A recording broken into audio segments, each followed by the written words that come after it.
Hey again, Emma here at Kneehigh Farm. I just want to show you guys a quick little mini tour of the greenhouse after a week of growth. It's been pretty warm the last couple of days, so we've gotten some things sprouting up, and I'll just show you what else we have seeded in there now. Looks pretty much the same. You see our onions over here, but now we have a few more trays of starts on the heat mats. So you can see here, ooh, this is really densely seeded herbs. So you can see oregano and then thyme right there.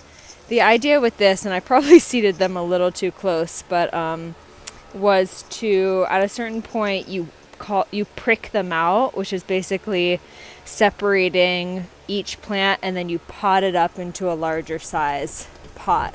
Those herbs will likely go into either 4-inch pots or 4-packs.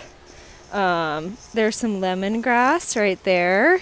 So that was a really popular herb last year for our plant sales. And you can see the tiniest, where are they? There they are, the little snapdragons coming up right there. So you can see the amount of vermiculite on the lemongrass compared to the snapdragons is drastic, because snapdragons and a lot of other herbs require light to germinate.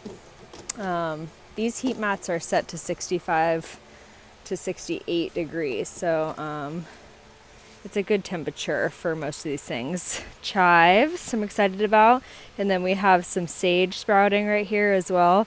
The parsley takes a couple weeks, so I don't expect that to germinate for another week or so, although it does happen faster at this optimal temperature. This is what I seeded just a couple days ago, so a bunch of different types of tomatoes, and I did the same row setup. Nothing sprouted yet, obviously, but we'll prick those out and pot them up into 6-inch pots. And yeah, same here. So these are peppers and eggplants and everything. But that is the progress at the greenhouse right now. I'm really excited for the plant sale. Whoa, because it's a really important revenue stream in the beginning of the year. And with all these home gardeners, I think it's going to be a really great beginning to our season. You can see the snow here is melting. There's still quite a bit on this field over here, but on the sides of the greenhouse, it's definitely diminished.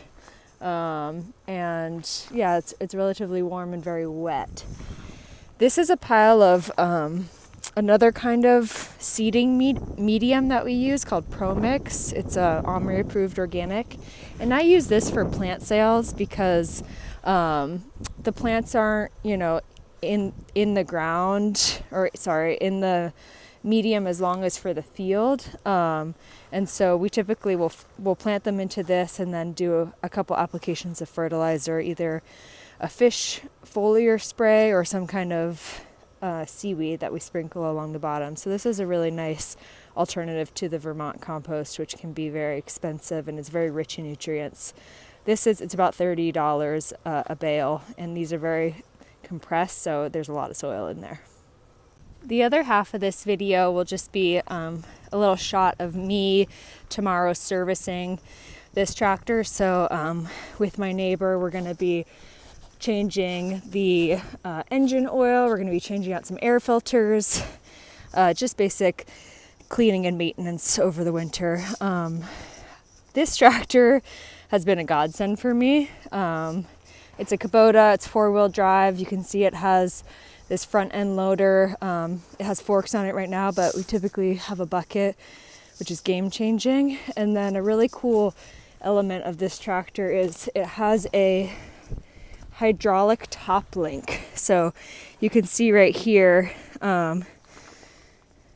it's hydraulic. So you can, from the seat of the tractor, you can adjust it, move it in or out. And that is huge when you're operating with a piece of equipment like a plastic layer, where you have to make really small adjustments as you're going. With the spader, I don't know how I would be able to operate a spader without that top link. So I would recommend, if you're thinking of purchasing a new tractor, or you have one, that could be a really important addition to your operation, your system. So we're back and it is now tomorrow. I just wanted to show you how fast these tomatoes come up because we showed you yesterday and there was nothing. And now look at that. Look at all of them. They're happy because in here it is almost 80 degrees and outside it's almost 30 degrees. So that is all just passive solar right now. No heat or anything. Greenhouses are pretty amazing. Now we're heading down to fix up the tractor.